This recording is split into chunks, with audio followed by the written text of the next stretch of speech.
Angelo and I are joined by Father Rob from Australia, our first Australian interview. Thank you for joining us, Father. A pleasure, absolute pleasure. Always nice to join from the other side of the world. Indeed, indeed. Well, could you share some about yourself? Well, again, my name is Father Rob Gallia. I'm a priest. I live and work in Melbourne, Australia, and I work as an evangelist. So I travel around the world, speak to about in live capacity, speak to about 1.2 million people a year across the world, and through US, India, Asia, most of my work, and then also get to create resources for schools and work with a lot of influencers who work with young people with a particular focus on teens who self-harm, who are suicidal, and seem to have lost their way in life. And so this is what our ministry is all about. That's awesome. That's awesome. How much I know you really love music, and that is part of the instruments that you utilize in beside you love to keeping healthy and stuff. Which one is these all elements are what helps as well to connect him. That's probably is one the reason why Young feels to having some sort of bond with you, some sort of connection with you. Yes, so I am a musician also. I'm signed with a record label actually in the US in Chicago, and I do play music. But even though I don't define myself as a musician ever, because music for me is an instrument, a tool to reach to young people. So I believe that music is the language of the heart, and very often we preach, we teach, but the minute we can sing and speak the language of the heart, people are more and more ready to listen.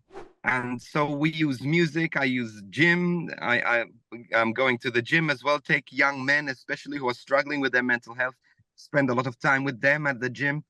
And so I think I use everything I am, everything I have to reach to young people in any way I could possibly do. So whatever God has given me, whatever God opens a door, I will use it to try and build the kingdom of God.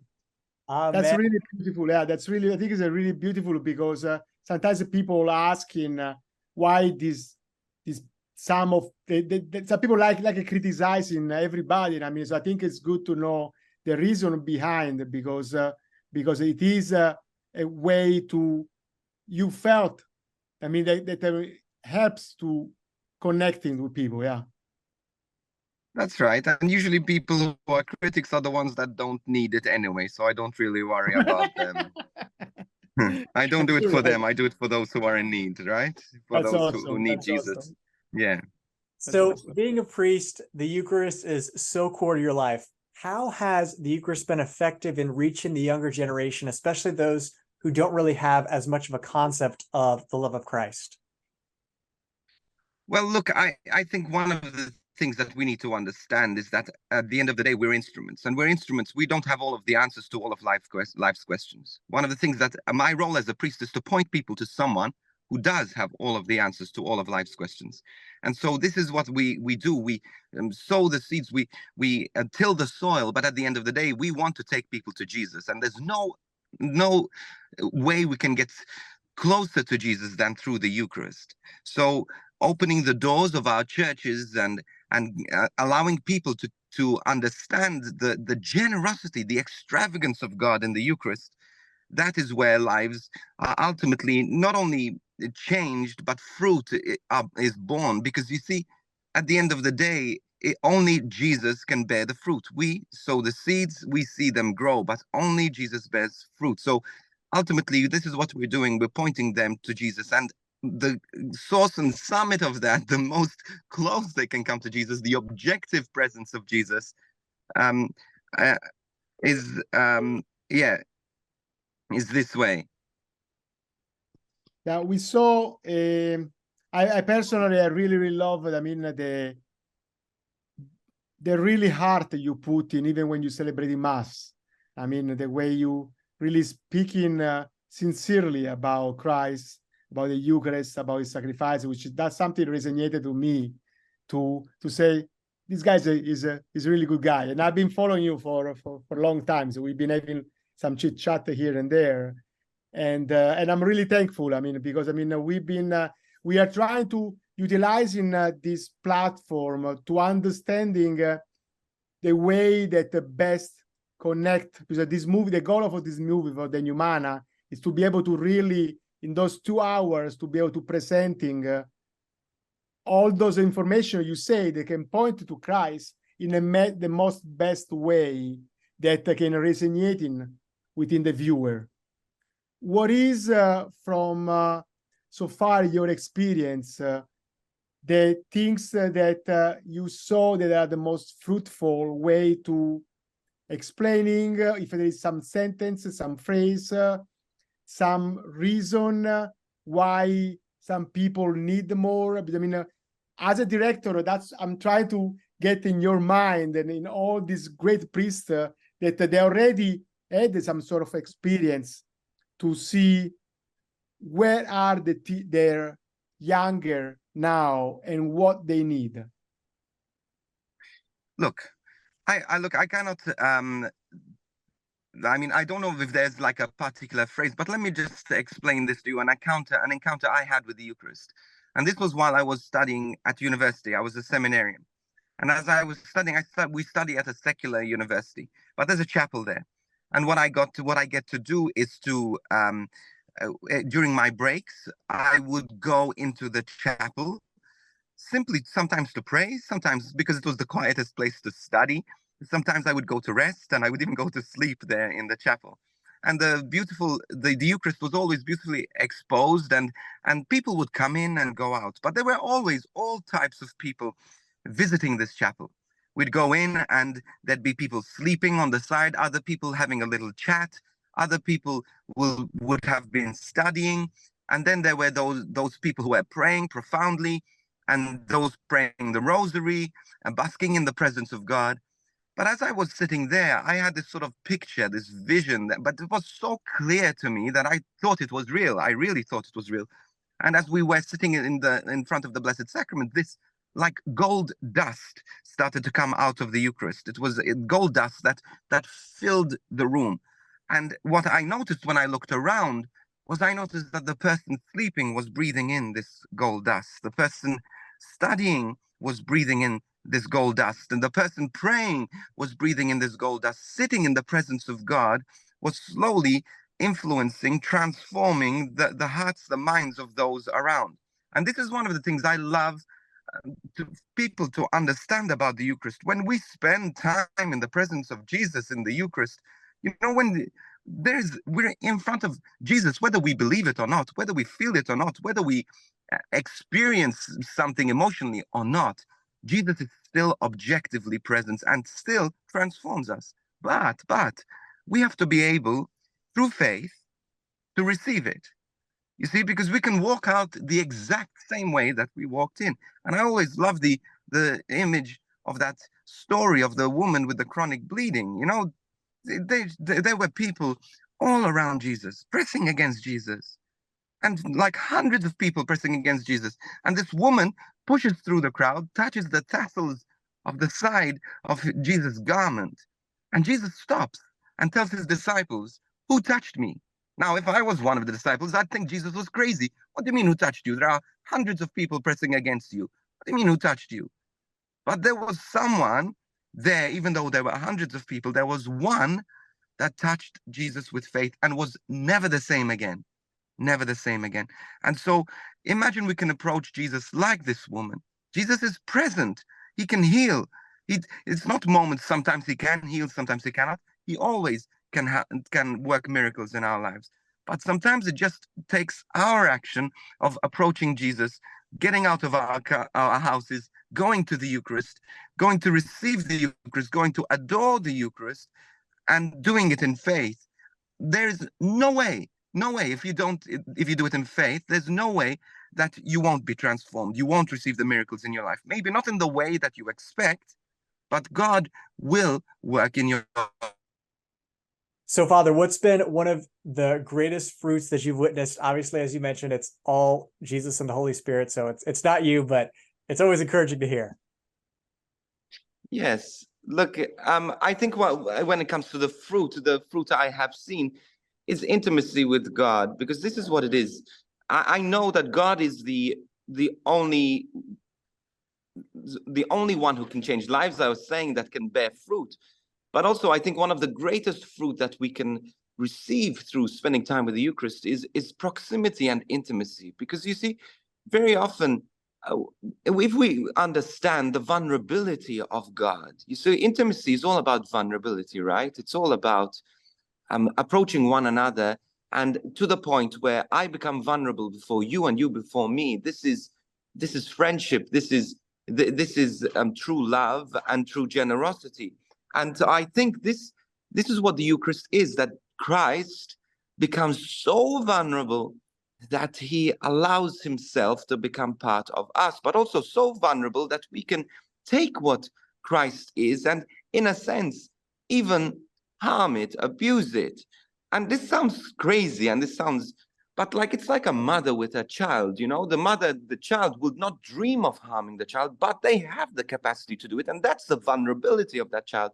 And to think that Christ, the maker of the universe, decides to become so vulnerable that he can enter into our hearts, and he can enter into our churches and into our tabernacles, and he gives us this perfect access to his presence. For me, honestly, even till today, like, I find this mind-blowing, just absolutely, from the incarnation, mind-blowing. But the Eucharist, it seems to me, even more so. How crazy, in a sense, in a beautiful way, is God that he would trust us so much with the Eucharist. You know, and for me, this makes me want to spend time with the Eucharist. This makes me want to spend time with Jesus. And the more time I spend with Jesus, the more I fall in love with him. And so he gives us this beautiful access to fall in love with him. And I'm no theologian, and maybe I should be explaining this in profound words, but this is just something so crazy love, you know. And if only we recognize this, if only we saw this, if only we understood this, we'd be spending every spare moment we had before the Eucharist. Indeed, that's beautiful. Thank you. Thank you so much. Yeah, that's for me is the same things. I mean, I personally I love so much, and I'm trying. When I ask before that question, you say, "Oh, there is no kind of is no a way, their way to explaining," but each of us might found some way to wording or some beautiful stories, because when in advertising they spend years and years to study something and to promote it, because you need to know that something in order to explaining to others. I mean, and the same things for me and now we are making this movie about the Eucharist. We want to give all the heart that you had for it, all the heart that I had for it, all the heart for all the priests we had, and try to put in one as much as possible to create a treasure. Because the ultimate goal is to give this movie for free for you and for all the other priests and staff to be able to utilize in this nice special effect, all this Bible reenactment, but they need to be done in a kind of way that feels not genuine. And that's one thing I love about you, Father, is because you are a genuine. You surely, they can say anything about you, like me, but it's you speaking your heart. I think that's what is appealing to people. When you start to see people that are really, really there. We spoke, me and Ray, sometimes about how beautiful it is as you as a priest to be able to consecrating. Oh my goodness! Like how it is. Explain to us. I don't. Sometimes, I'll be honest with you, I don't feel overwhelmed every time, because sometimes I think, and this is part of what Jesus intended for the Eucharist, that it becomes, even though it's so extraordinary, he's entered into the ordinary. And so sometimes there's the consecration and you're doing this and but you don't sense, you don't feel. But then there are those rare moments where I just feel I cannot breathe. And a deep sense of my unworthiness, but also a sense of, again, God's extravagance. How could this be? And that you're lifting up the Eucharist and you're thinking, and I'm looking at the people, And it's like I don't know, you as a videographer, you'd know, you know, like you have the Eucharist in focus and everyone else in the sort of it's blurred out. Yeah. Yes, out of, and it's just that moment. That's what it is for me. Those powerful moments where Jesus is in focus, everything else is there, but everything else is out of focus because everything else shadows in comparison. So there are those moments where you do experience that, and this, I think, the biggest thing that I sense is a deep sense of unworthiness, being there before the Eucharist and being, but also again at the same time, how privileged, how honored. I was celebrating the Eucharist in the Holy Land at on the tomb of Jesus. You know, that becomes the altar, the tomb of Jesus, the very place where he rose from the dead. And I started celebrating the Mass. I was with another priest. I had to stop. I was crying so much that, and we had, you know, the Holy Land, you don't get all the time. You have 20 minutes to celebrate the Mass and then you're out. You're kicked out for the next group. And I'm there. I can't celebrate the Mass. So I had to stop the Mass and get the other priest to celebrate. But that was just like a moment of just where the sort of the transcendent met the earth, you know, like the stone of the tomb, the place, the physicality of everything that was there. But there was just that deep sense of heaven meeting earth for me. And these are just intimate moments, just moments that I can't believe that God gets to share with me, you know, as a priest. That is yeah, sorry. How are the, sometimes people are asking when I speak to some Protestant, because I mean, on our Instagram, we have like lots of Protestant attacking and talking, do that kind of stuff. And I'm trying to reply as much as possible. How hard those words that you saying are resonating sometimes more and less, that they give some different meaning.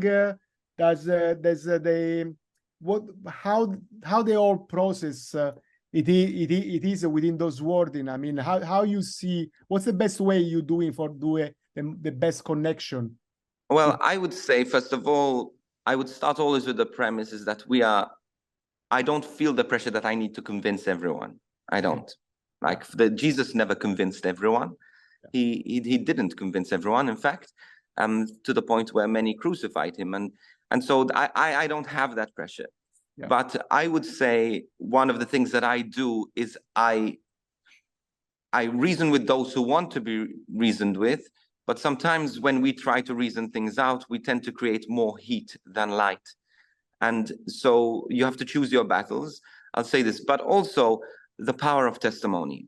You see, when it comes to testimony and the power of experience, at the end of the day, that is more powerful than theology. Testimony is more powerful than theology. Jesus himself in Acts 1 verse 8 says, you will be my witnesses. A witness is not a theologian. A witness is someone who has a testimony, someone who's seen something, experienced something. And sometimes, again, to go to the scripture verse, you cannot sometimes share the pearls to swines, you know, you cannot. And because they won't understand it.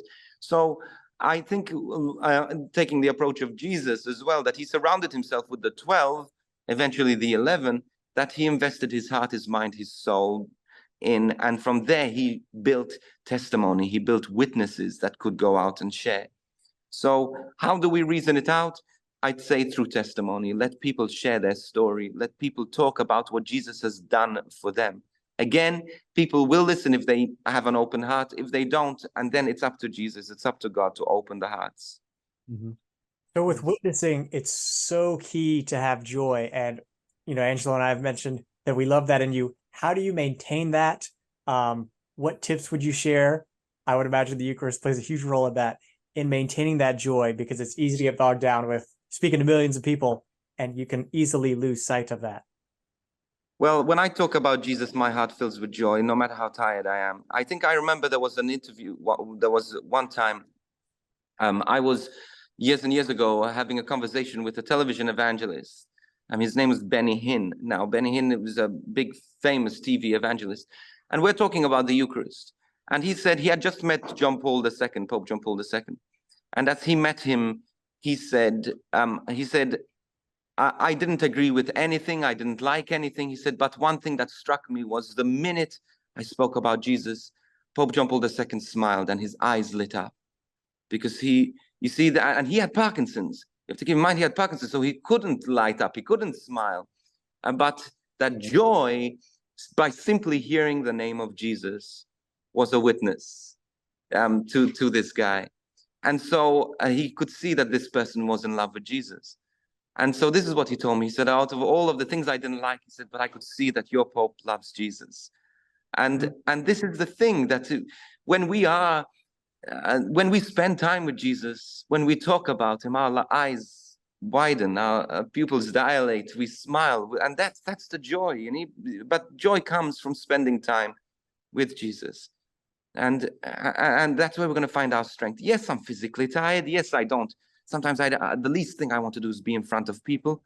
But at the end of the day, I love Jesus and I want to tell people about him. It's as simple as that. What's been your greatest challenge in your ministry, especially relating to those in the media that may be anti-Catholic with different things that have happened in the church?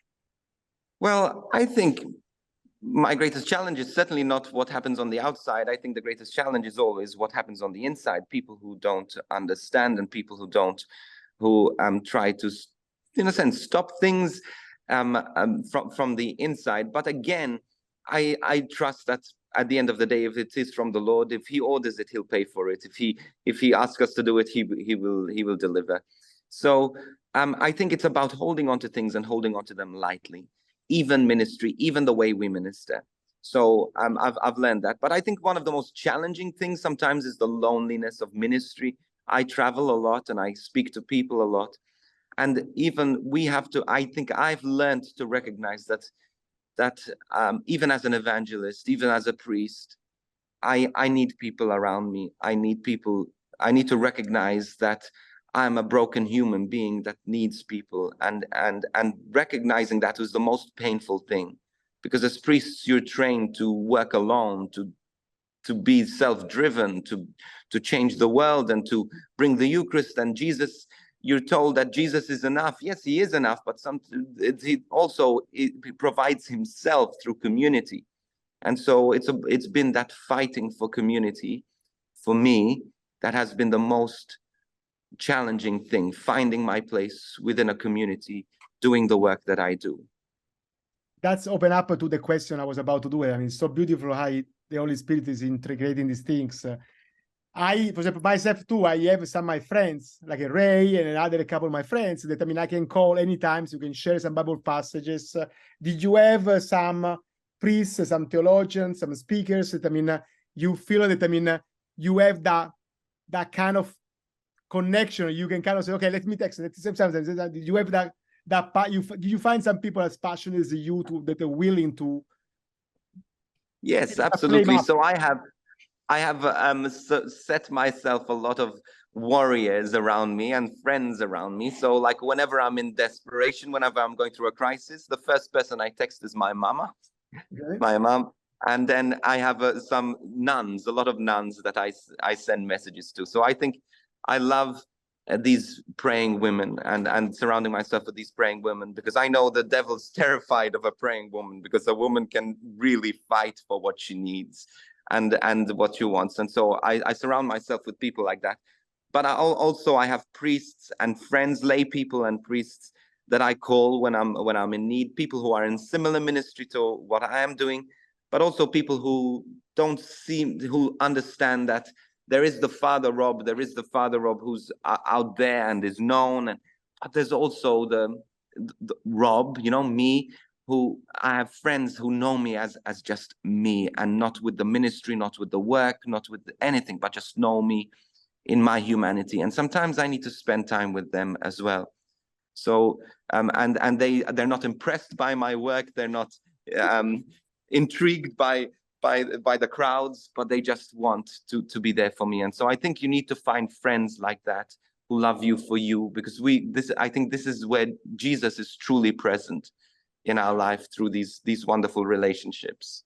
So, Father, I think that the church in the United States is especially not that good at that. Angelo, how many Mm. Staples says this joke where when he was baptized in the or when he was saved in the Baptist church, afterward everyone in the parish said, "Congratulations, welcome to the church." And he said, if you did it at a Catholic church, you'd have to have armed guards with AK-47s, and even at that, they'd probably bull rush them and get out to the parking lot. You know, Yes. how can we build that within our parish? I have a great parish, and after mass, everyone hangs out, and it's amazing. And same thing with Angelo's parish, but there's many in our diocese where, you know, after communion, before the final blessing, people are out of there, or right after Yeah. that, they're running. You know.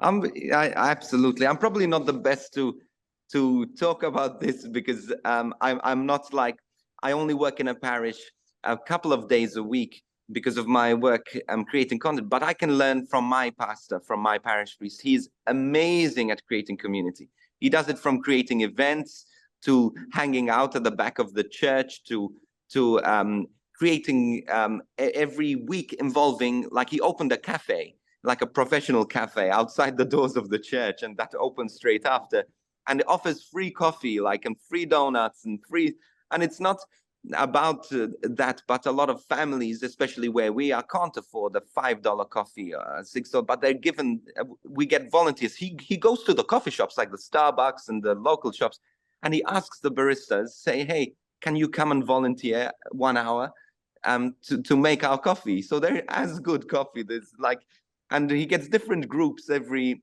week, like a different we're very diverse culturally. Like we have Chinese, we have Filipinos, we have Indian, and every week a different cultural group, for example, runs the cafe and brings their own special food as well. And so it's these are small things or big things that can be done to build community where people feel like they belong and they have a purpose, like to provide, to cook for the food, for the cafe, to and just simply to be present as greeters and so on and so forth. So this is what I have seen in the parish that I am in, my pastor doing. That's awesome.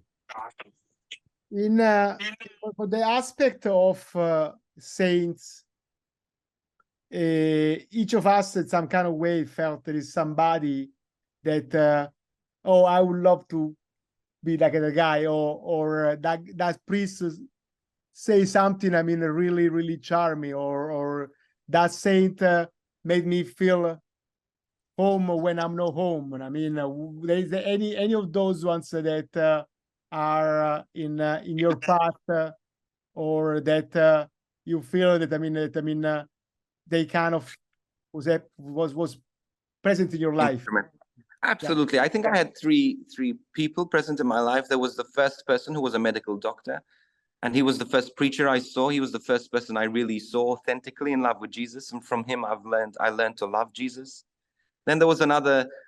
There was, while I by then I had started playing music and I started touring, and I was giving a concert in Italy, and there was this priest, this Italian priest, who walked in, and he was just so full of joy and life, and that was the first time I considered the priesthood, just watching him. And he became like an influence on me on choosing the priesthood. And so I'm really grateful for him.